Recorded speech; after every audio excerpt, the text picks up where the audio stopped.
Welcome to BrainStorm 9000. Welcome, dear audience, to another episode of BrainStorm 9000, the podcast where we talk about your brain. The only difference is that today's episode is on steroids.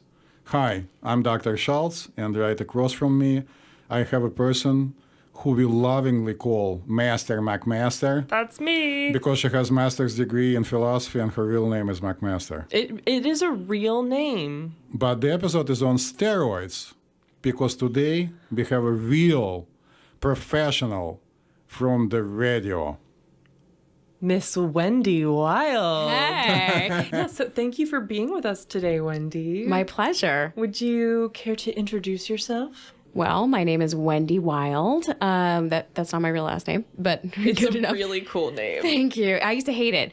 But yeah, it was given to me when I first started in radio. Currently, I am working at 103.5 KTU, the beat of New York, which is actually conveniently down the block from here. Oh, wow. Yeah, and then I also in my other spare time I record a couple of other cities as well. So I'm heard in Fort Myers, Florida, Miami, Florida, Nickelodeon, which has Nick Radio.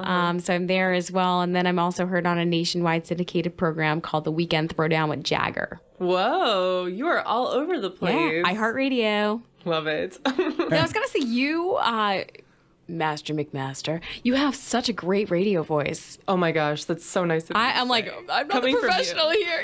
You're amazing. I'm so impressed with your whole setup here. Oh, why, thank you. So listen, there is a big problem and you don't know about it, so I enlighten you. Unfortunately, it breaks my heart. I arranged for Jane McMaster to be interviewed by a professional astrologer from Russia. His name is Boris, and we have an episode published already on our YouTube channel, which is called BrainTech 9000. Hashtag BrainTech 9000. And he says that in the next 2 or 3 months, she'll abandon me and go to Hollywood. That's not going to happen. I hate LA. Or maybe Netflix will hire. How about that? You get to see Netflix for free. Will they just pay me to just watch Making a Murderer constantly? Yeah, that's exactly what he said. I would do that. I mean, does it bring your own wine, or how does that work? So the location of Netflix where you're moving is going to be in Moscow, so it's vodka, sorry. Nope, not in. Not going. Okay. Staying here, staying in All right. Brooklyn. So we are here to talk to you, Wendy, and I'm pretty sure my W sucks, so I probably say Wendy instead Do of it again. Wendy. It's good. That was good. It's fine. Yeah? One of my coworkers calls me Windy, so that's, No, it's just Russian W sounds like sounds like V. I can be Vendy if you want. So Windy actually is an interesting analogy because if you went to a Tibetan doctor and they would take your pulse, they could have told you, in case you have problems with emotions and anxiety, that you have too much wind in your body. Meaning gas? No, wind means emotional in Chinese Tibetan terminology. It would mean that you require some remedies that are going to decrease the amount of wind, meaning anxiety. You know, sometimes it does feel like wind, or more like Wendy a is tornado. totally silent. I'm sorry, I'm still thinking about the gas. So today we are talking about an episode that probably a lot of people can relate to and is very near and dear to my heart and my brain. Anxiety.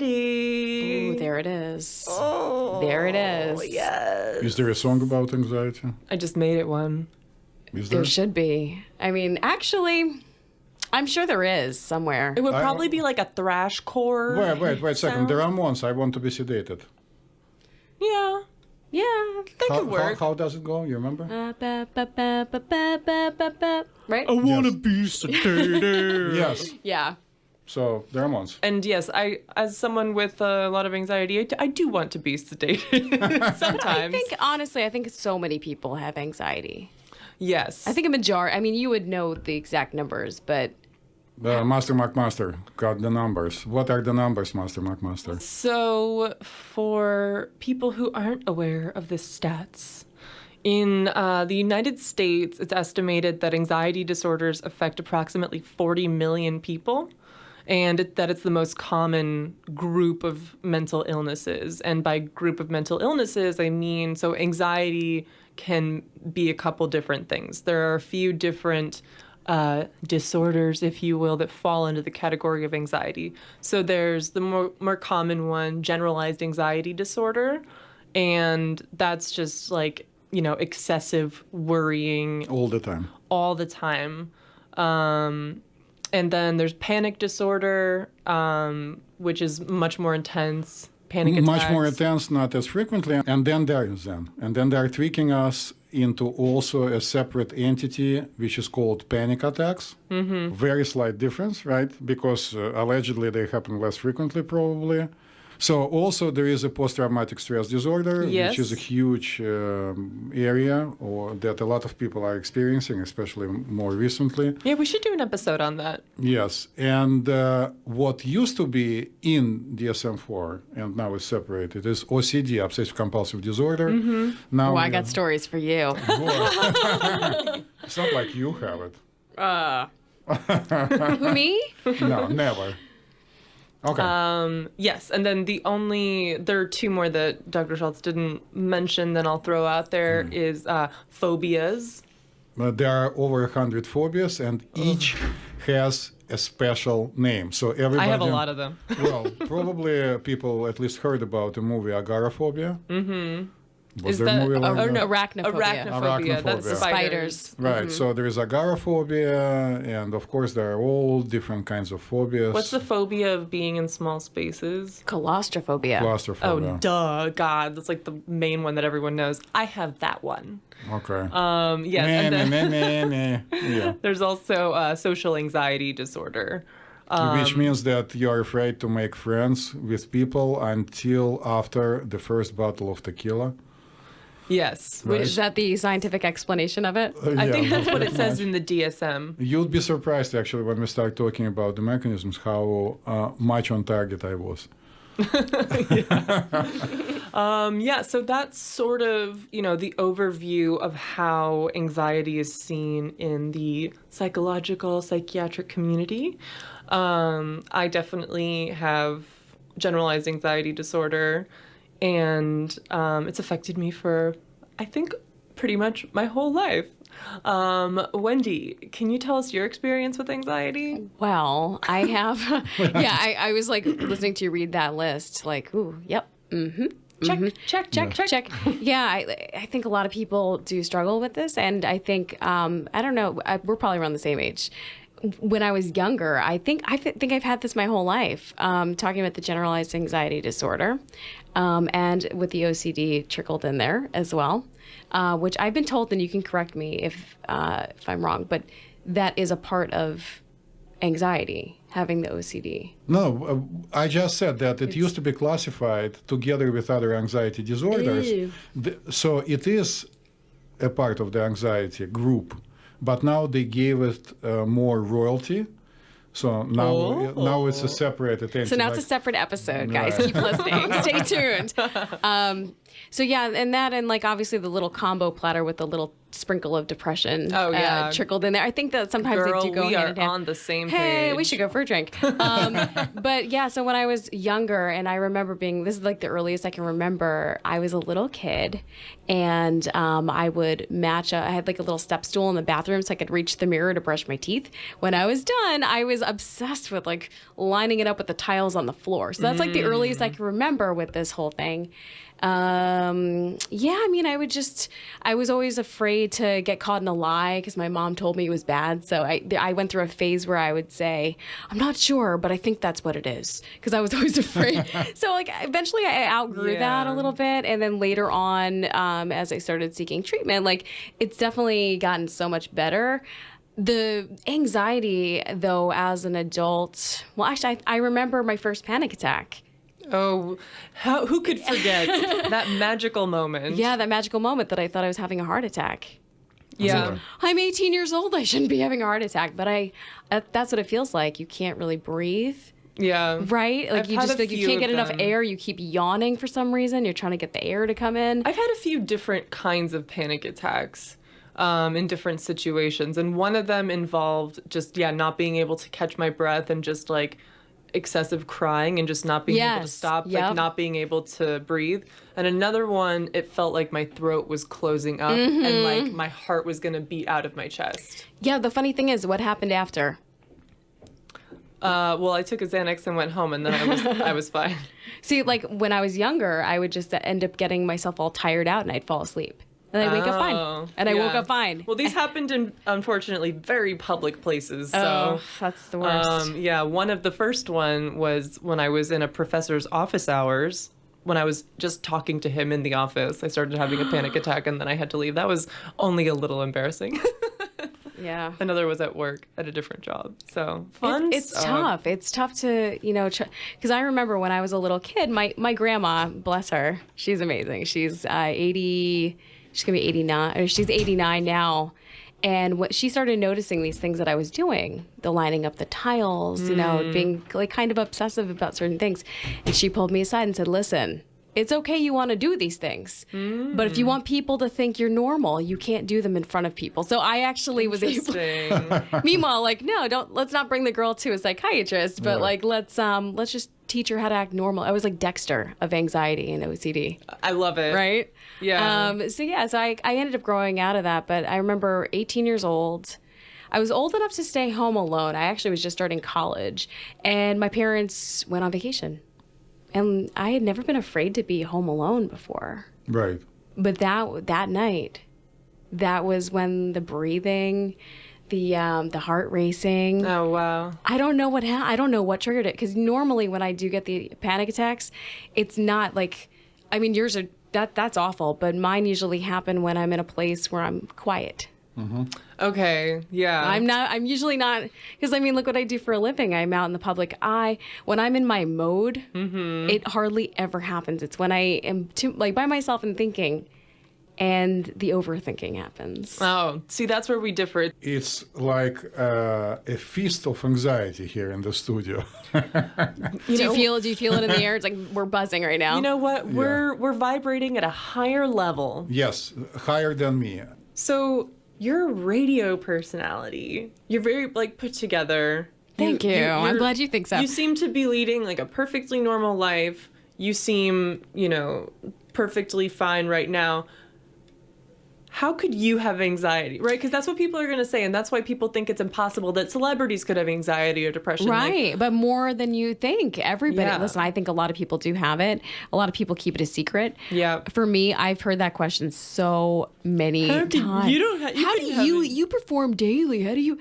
You know what? You never know what people are going through. You just don't. It's it can be there. It can be hiding out. For everyone, anyone. I think that's so true. Because I get the same thing. People are like, "What? But like you're so outgoing," You host and a I'm podcast. like, "But I'm really not." Like, and it's like a struggle to kind of push through that. Yeah, I think it's a delicate balance. I think it is, because I think part of the anxiety also like pushes you. It puts that pressure on to succeed and to do your best always. Definitely. It's that that level of perfectionism, but at the same time, it can also affect you in a way where you're not happy. Mm-hmm. So it's a balance. Yeah, definitely. And I would like to chime in and tell you that actually without some level of anxiety, humans wouldn't exist. I mean, come on, we started running from the dinosaurs. Just kidding, we weren't there yet. So we started running from something or after something, and also were anxious to bring enough food, and anxious to stay warm, and anxious to be liked, and anxious to hate enough, and anxious to fight. So some level of anxiety is required for a person to strive, for a person to be able to go forward. For example, I can tell you that I never had an episode of panic or obvious anxiety. And then at some point when I was teaching a lot, I caught myself doing this. The night before and the morning of my presentation, I would obsessively check my PowerPoints, double check the facts, and then try to change something in the PowerPoint presentation, and then I would come on stage, so to speak, and everything went away. A lot of actors would tell you that they get extremely anxious before coming to the stage, and once they're on stage, it feels good. I don't know how they feel if there is no response from the audience. I guarantee you that a lot of famous, super famous people, before their product is released, whatever it is, are extremely anxious, and so on and so on and so on. Yeah, it's like a normal So human a feeling. certain level of anxiety is very human and appropriate. We are talking about an illness, a problem, when it doesn't allow to function at all, or at least makes life difficult. Right. So before I sought treatment, Right. I had this thing with plugs. I don't know what it was. I guess somebody once told me that like something like fire could happen. And I have a dog at home. I don't think I would have been this obsessive if I didn't have the dog at home. But before, it would take me forever to leave the apartment because I would have to check every plug to make sure I wasn't smoking. I guess I had like no like actual logical reason for it. But like that definitely made my life a little bit more difficult. Right. Yeah, so it sounds like your anxiety has a lot to do with objects and like physical space, maybe? It could, yeah. I mean, I'm not trying to put it in a box, but Yeah, no- my anxiety. No pun intended. My anxiety is definitely more about social situations and like personal achievement. So I think I didn't realize that I had anxiety until like pretty recently. Actually, I thought it was just my personality, that I'm like an overachiever, that I'm just like really obsessive about my words and my writing, and like getting straight A's and whatever, getting into the best programs. I thought that was just like that's just life. That's just how you live life. But then it took me a while to realize like the level at which I'm worrying about all this stuff is like way beyond than like the normal person. And also with social situations, like constantly running them through my head, being like, getting that heart palpitation, just being afraid to like go into a certain social situation. So I think that's kind of the point where it's like too much. Yes. So if it's too much, and by too much you mean that it makes your life difficult? Yes, significant distress caused by that. Because Wendy, like checking stuff and aligning stuff when you were a child. Yeah, how but it much shows did- that the brain is like in that spot where it's, Right. it could go there. And actually, so only a few years ago, that was when I hit this point where, and it was definitely it was definitely anxiety, but it definitely had some depression trickled in there as well. So I hit this point where I was having trouble eating. I was having trouble holding food down. I was constantly upset. I was obsessing over things. I was just in a really bad place. So that day, and actually just posted about this because of World Mental Health Day, which Right. was, Yep. yeah, so I posted my story, and you would not believe how many people were like, oh my gosh, me too. I went through that too. Oh my, like, I cannot believe that. That's Wait a amazing. People second. tend to hold that inside. Wait a second. You wouldn't even eat pizza? I wouldn't even eat pizza. I couldn't hold. Oh my I don't want to get goodness. gross, but like I was like having trouble. Like my stomach just would not. It wouldn't cooperate. Let's just You say. wouldn't even Going back to eat- the air, the air comment, but like things like that. And it wasn't like I wasn't trying to eat. I could not hold food down, and that's when I was like, give me a doctor. Google, Yelp, tell me where I can find some help for this. First, I had consulted a friend. And then we talked about ways that we could help make this better. Mm-hmm. And this was part of my journey to finding, help with getting a therapist, and also with, some slight psychiatric help as well. Yeah, and it's so funny that you mentioned that, because I actually had the exact same experience at my last job. It was an extremely stressful environment and caused a lot of anxiety. And I had a very stressful roommate situation, and it was extremely difficult to eat. And I actually ended up losing, I think, 30 pounds. Yes, I did too. I was losing a pound a day. My ribs started to show. It's real. Yeah. I should become anxious immediately. It's not pleasant though, I will say. It's really not. Wait a Yeah. second. So you couldn't even eat chocolate ice cream? Well, I could, but it just I'm Just just the kidding. desire is just not yeah, the there. desire wasn't there, and then my body was like, nope, no, that's not Yeah. happening today. Sorry. Yeah. So Crackers and Gatorade. That's all I was able to I eat was for a like a week. Soylent girl for a while. Oh. which is made out of God knows what. Don't worry about it.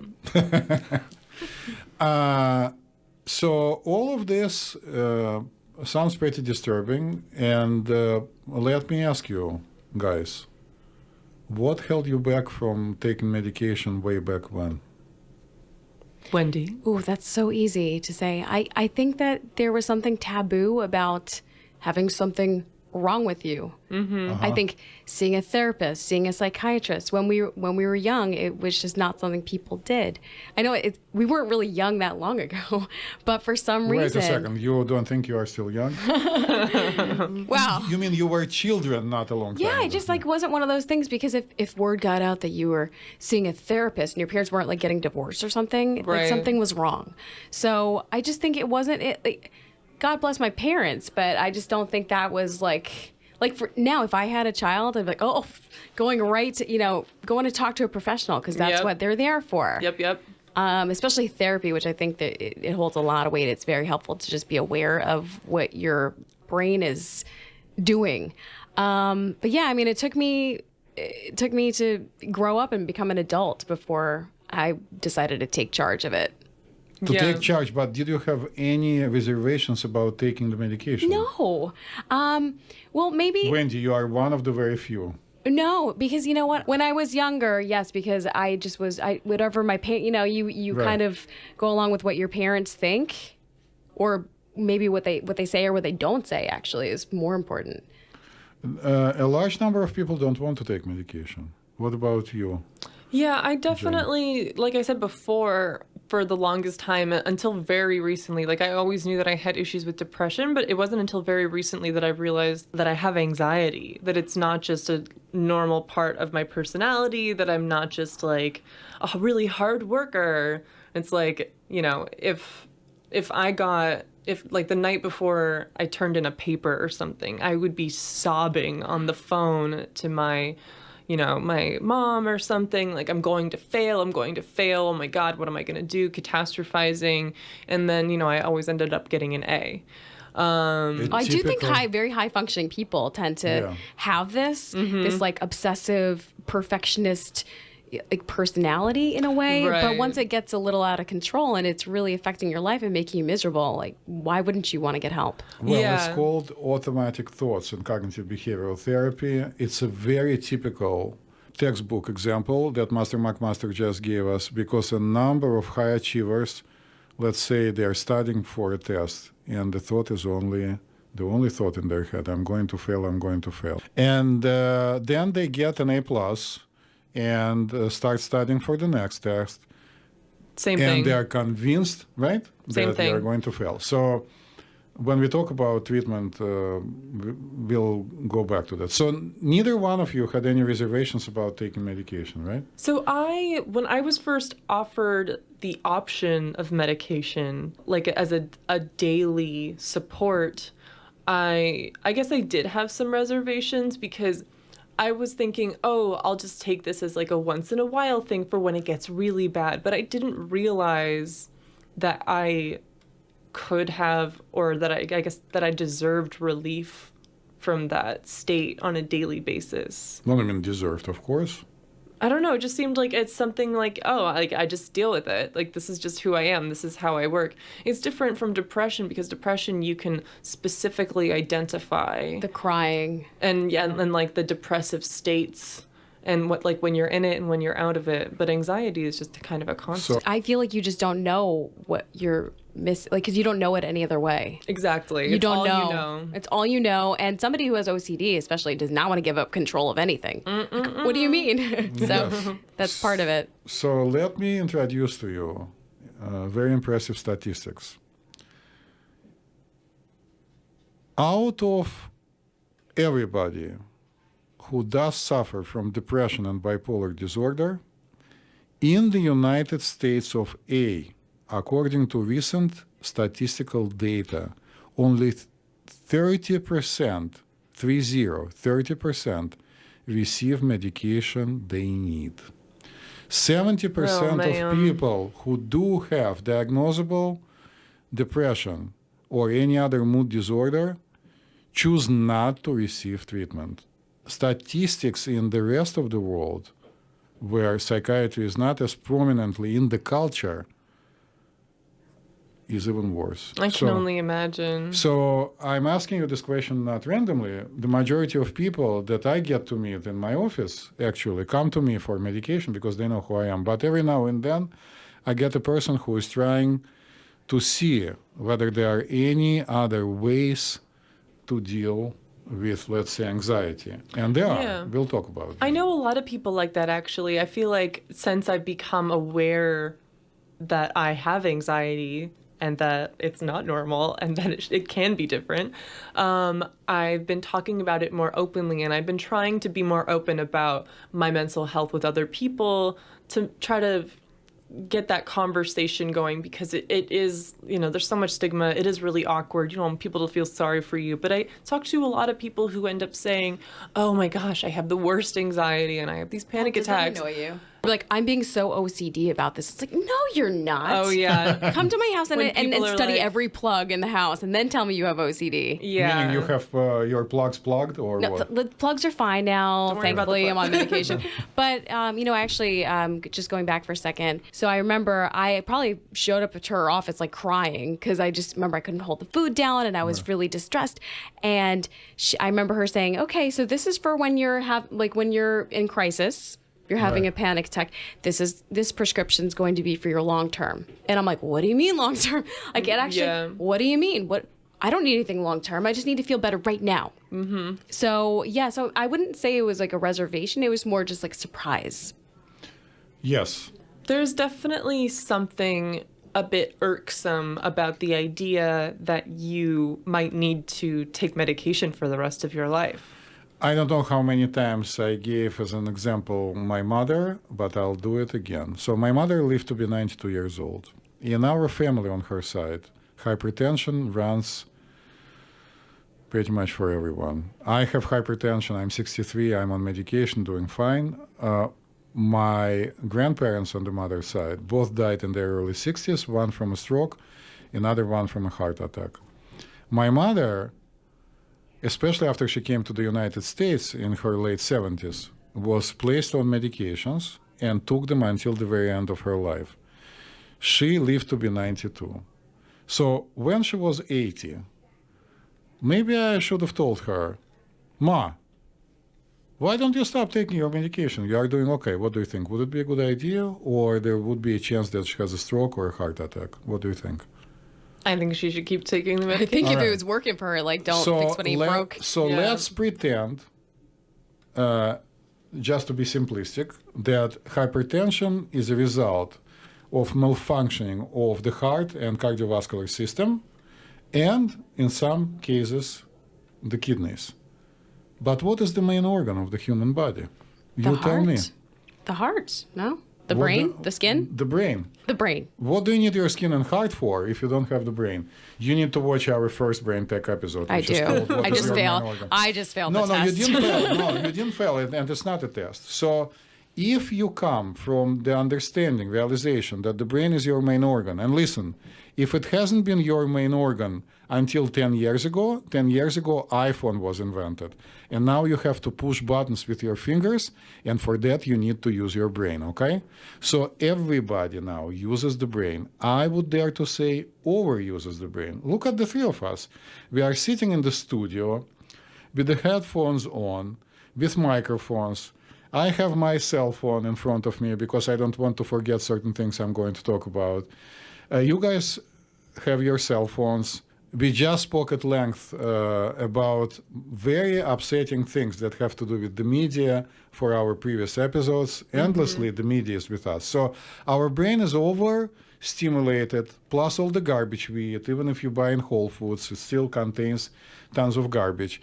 So the brain needs help. If we decide to land on the moon, do we need a spacesuit? Do we? Yeah. Right. Why? Because there is no air. Because you'll die if you don't. Okay, so we are living in a very toxic environment right now. We do need at least a helmet. This helmet needs to be provided. I'm not saying that everybody has to take medication, but for God's sake, do something. Well, be somebody. It's a quote from where? Master McMaster.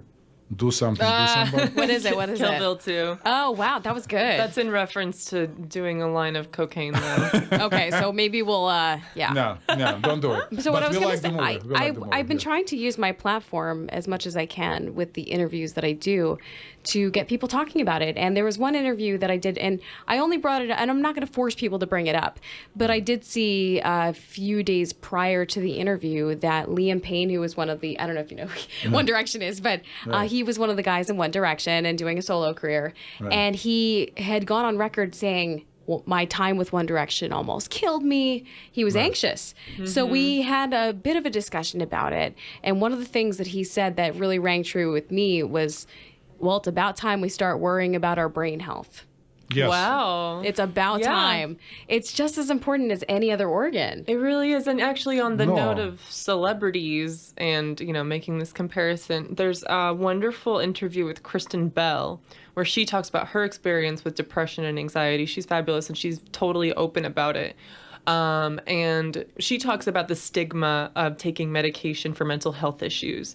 And the way she talks about it is, well, if you had someone who's diabetic, you wouldn't deny them their Exactly. Insulin, no. Exactly. So why, if you have depression, why wouldn't you take this medication that's going to help you function normally or function better in your life? So true story. So I've been on like a very, very, very small dose of my medication when I first started. So for a while I was like, I wonder if it's like a placebo effect. It's such a small dose, but I am doing pretty good. So for a while with my previous doctor, I had talked to her about weaning off. So she's like, okay. So I weaned off. And a couple months later, things got hard at work. Things got a little bit stressful. And I noticed my reactions to things were back to, not like paranoid, but like I was definitely not as like sound. So I was Right. like, you know what? So what? At least now I know it's not a placebo. Even that tiny little dose was just enough to take the edge off. Why not go back on it? By the way, I have to tell you that placebo is not a bad thing. Who cares why a person feels better, even if it's a Yeah, placebo? Even effect. if it is. Well, I was curious to know if it was. Because to me, like I think the starting dose for Lexapro usually is what, 10 milligrams? That No, typically? it's actually depending on how skillful the prescriber is. A lot of people will start you from half of the 5 milligram pill, 2.5. Some people start at Really? 10. Okay. Oh, yeah. So what do I know? But I thought it was such a tiny little bit that like, it's a strong why should I benefit. take something if I don't have to? Well, you know what I learned? It definitely was helping. So obviously, I mean, from these stats, anxiety is It's like normal crazy. it's pretty common. It's normal crazy. No, it's not Yeah. crazy. Like my mother was anxious all her life, and I had to call her at a particular time every single day. You know the type, right?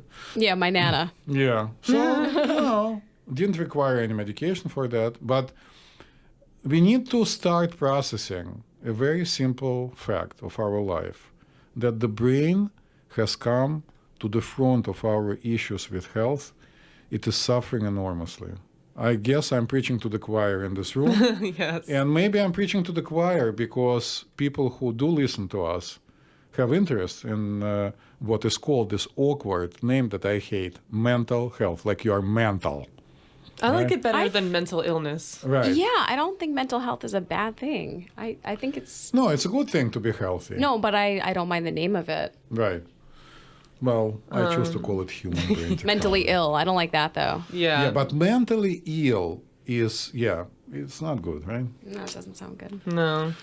So obviously there's a huge stigma about this, not just about like talking about the fact that you have something like anxiety, that you're dealing with something like that, but also taking medication, like you mentioned earlier, Wendy. Can you tell us, like, how would you describe the stigma? Like, how has that affected you? Well, I've always been really open with everything, just because I feel like I've come a long way in my journey. So, I'm kind of a blabbermouth. So I could get into a conversation with somebody and they'll be like, because maybe somebody that I feel like maybe could benefit from maybe a good therapist, a good talk session, or maybe even some medication. Yeah. So I feel like if I tell them that I think it's okay and, it's helped me, but sometimes the reactions I get are, oh, no, medicine's not for me. Oh my God, do you get like sometimes when you say like, oh, well, I've dealt with anxiety and depression. Like, oh, I'm not anxious. I'm just going through a hard time. It's almost like this immediate denial. And I get some sad faces too, like pity.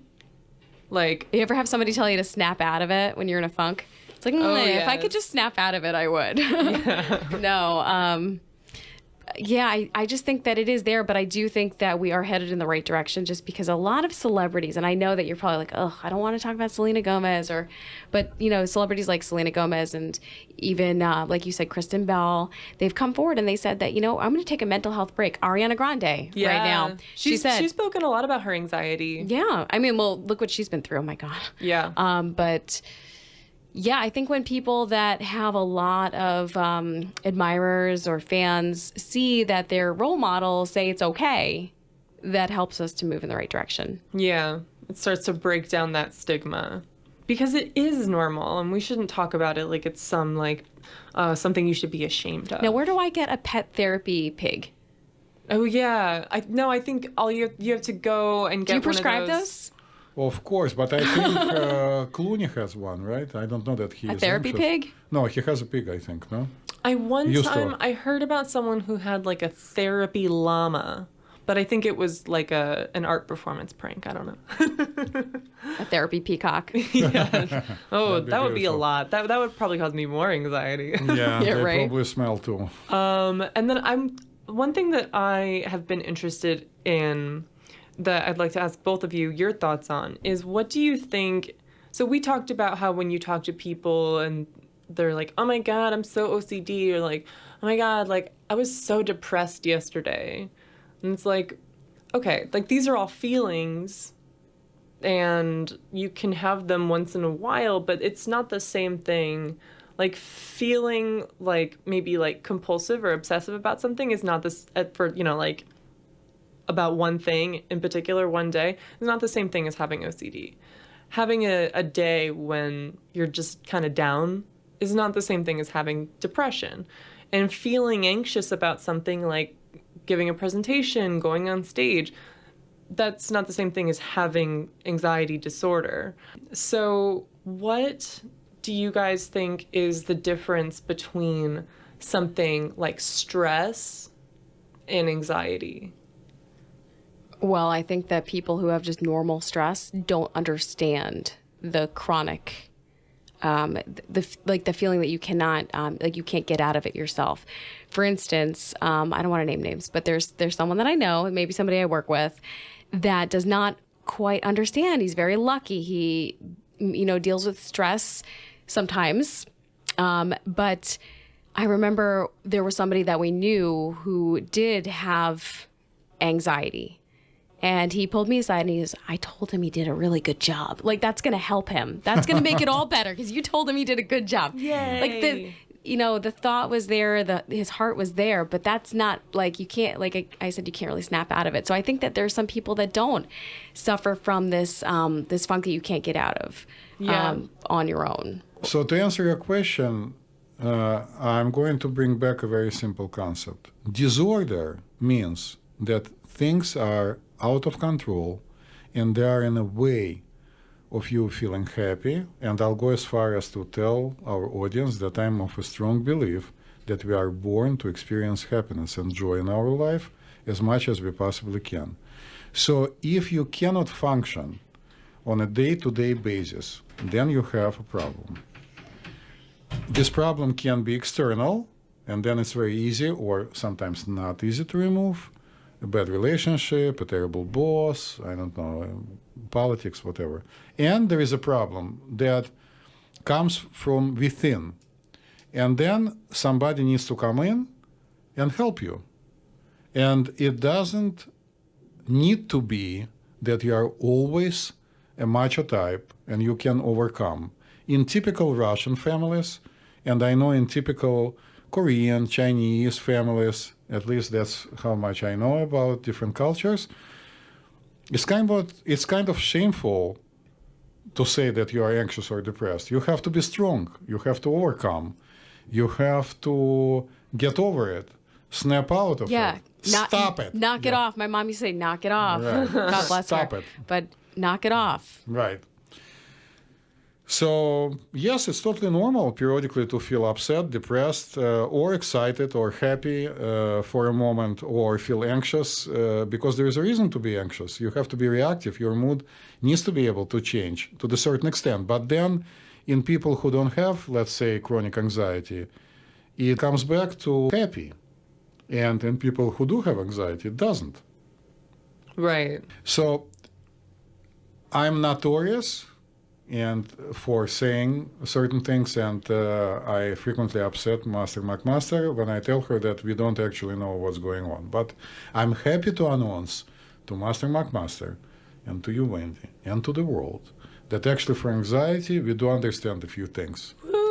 Nice. Few things.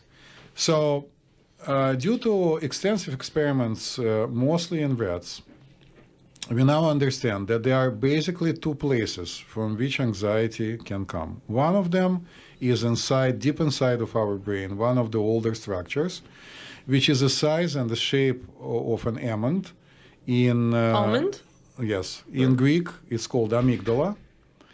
So it's an amygdala. We actually have two amygdalas, each on each side. And if you want to figure out where it is, if you point one finger towards your eye and another finger towards your ear, somewhere in the intersection there is going to be an amygdala. Yeah, so it's right in the center. Kind of, but a little bit on the side. Mm-hmm. It is an alarm center that we share with every single mammal, beginning from a rat, that has been researched. If anything new or dangerous comes in our space, amygdala gets activated without our mind being involved. So from the eyes and the ears and from the receptors in our hands and feet, if God forbid there is an earthquake, it will go directly there. And we experience a reaction which is called fright or flight, or now they also add freeze, like squirrels sometimes freeze. Reaction. Fight, flight, freeze. Yes. Yeah. It is irrational to freeze. It's always better to escape, just in case. Sometimes, I mean, the response is often like kind of involuntary, though, right? It's just like yeah, but you can start using your brain. So that is mediated by amygdala, and in many cases it's helpful.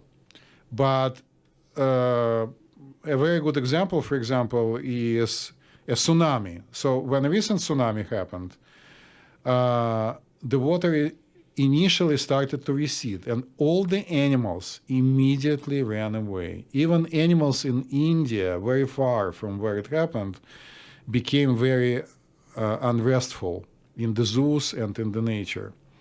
And the tourists, the human creatures, with, in quotes, the brain, end of quote, became curious, decided to ignore the inner feeling of alarm and alert, and started collecting the artifacts in the sea.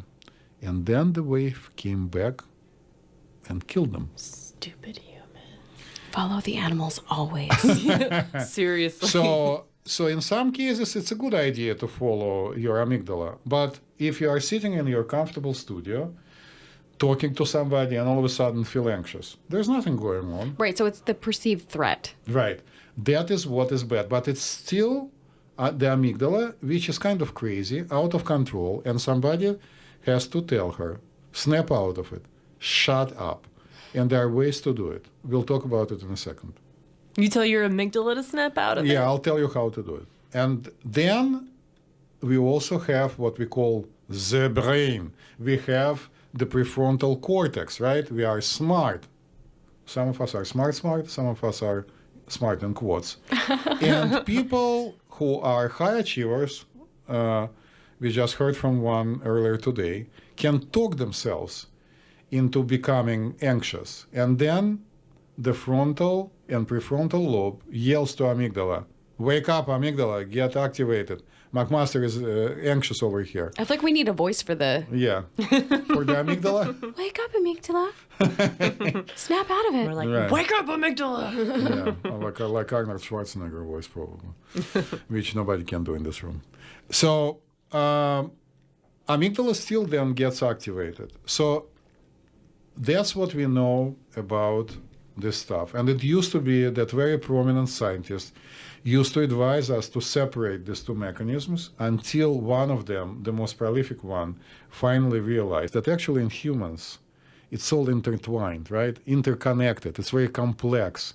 So you cannot really separate all the time. Oh, this is my amygdala. Oh, this is my prefrontal cortex. Right. They are in cahoots against us, right? The brain is so mean sometimes. Oh my Well, it's God. very sophisticated. My brain hates me. Oh. So maybe So- we should start dealing with these issues. Yeah, what can we do? Before anything happens, an issue needs to be identified. And it could be that a person feels anxious, but they do have in what we call a smart big board in medicine an underlying issue. For example, if somebody's blood sugar drops suddenly, there is going to be a feeling similar to a panic attack. If somebody's thyroid is hyper or hypoactive, there is going to be a feeling of feeling anxious, and the person might have panic attacks.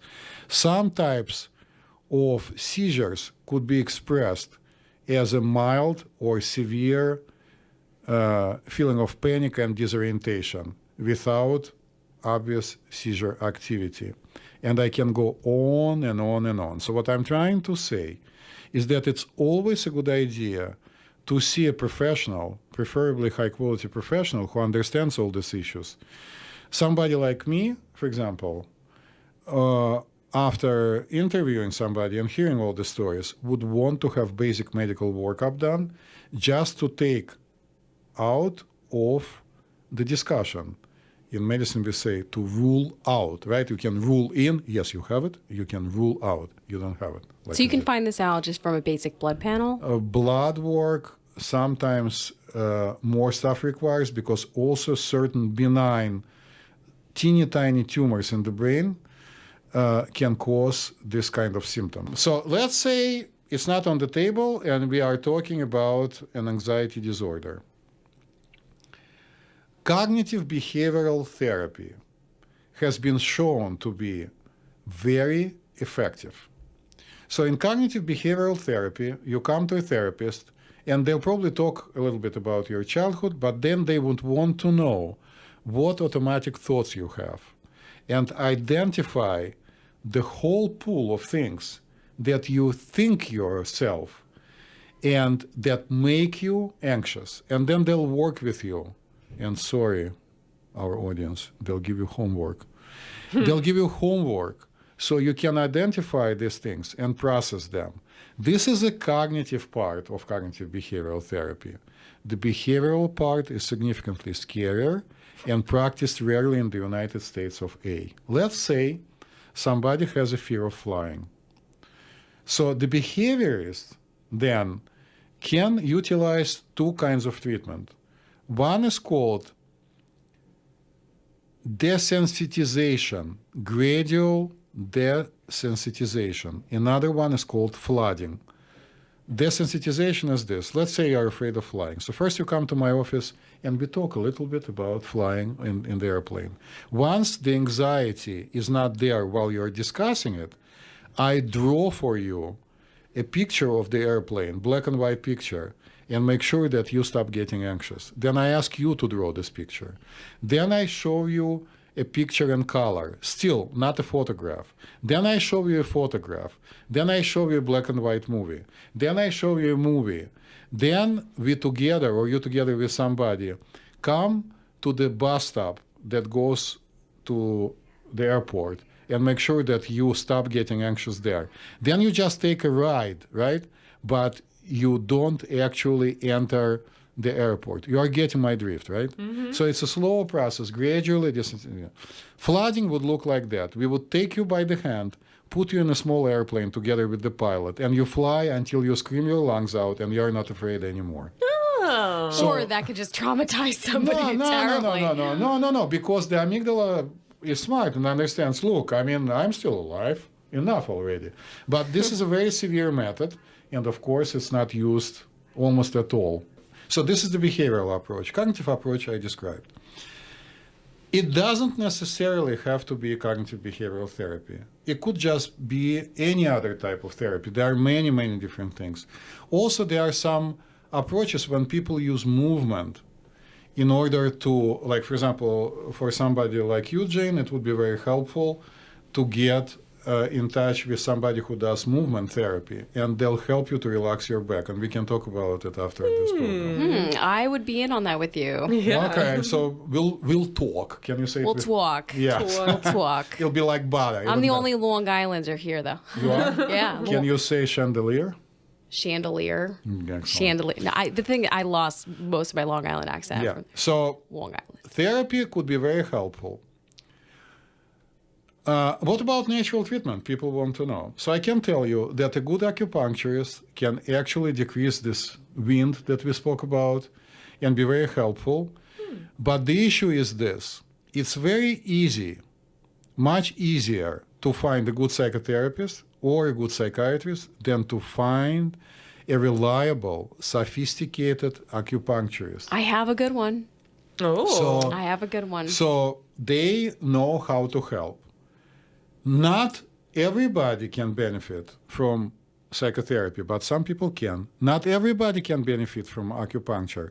Some people can. Not everybody can benefit from blah, blah, blah, but some people can. Of course, Master McMaster and I also know about neurobiofeedback.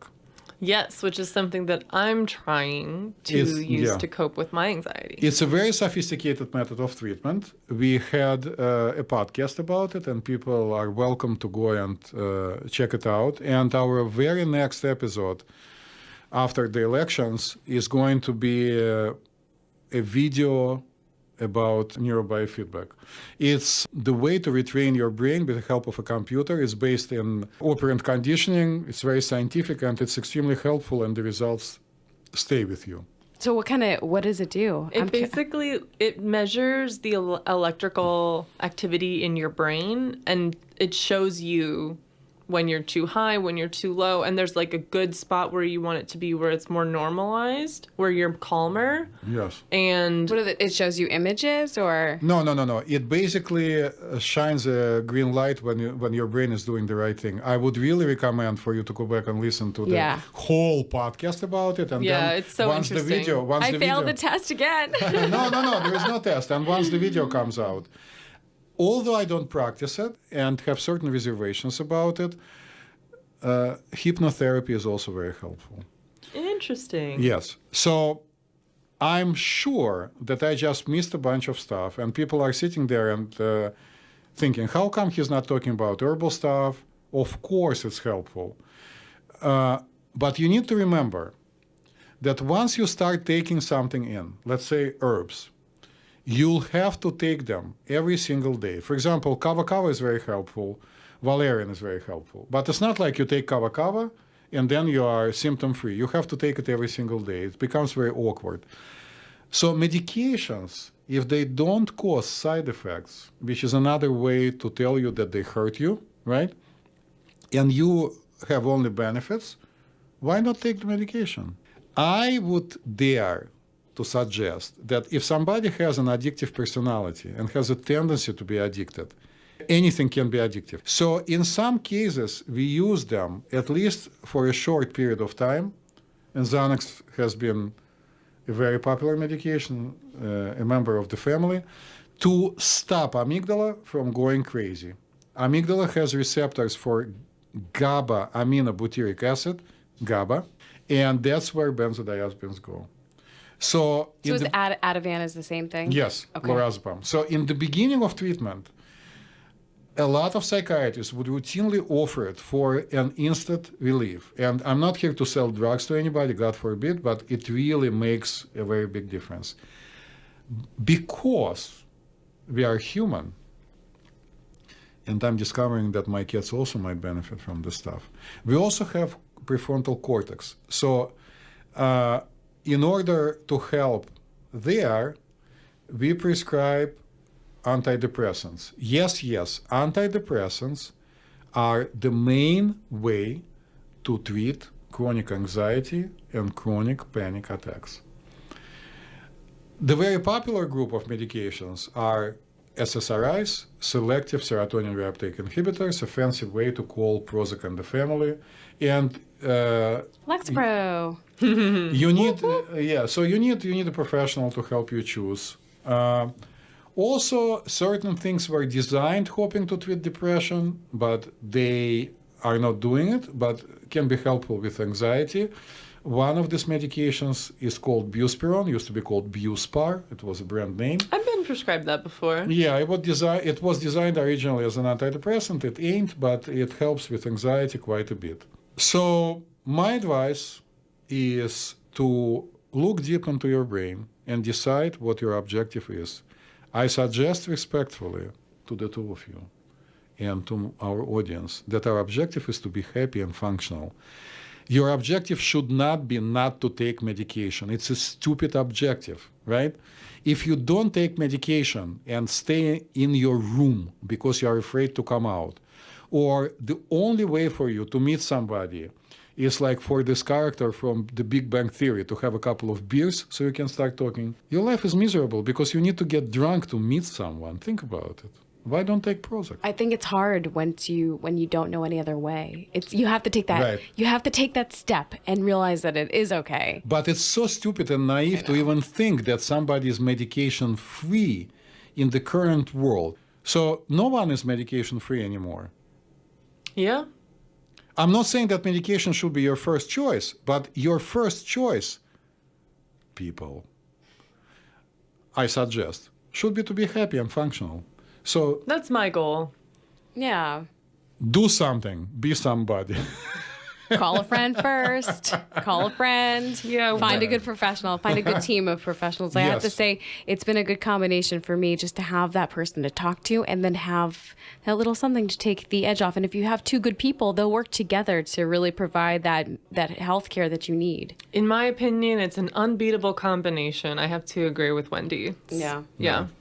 Very, very helpful. Well, thank you, Wendy, so much for joining us today. Thanks. This has This been is fun. such a great conversation. Thank you, as always, Dr. Schultz, for all of your wisdom. Thank you. And thank you, the two of you. It was an amazing experience for me. And as always, at the end of our podcast, I'm going to suggest keep your brains wide open. You can say that. I love it. Thank you.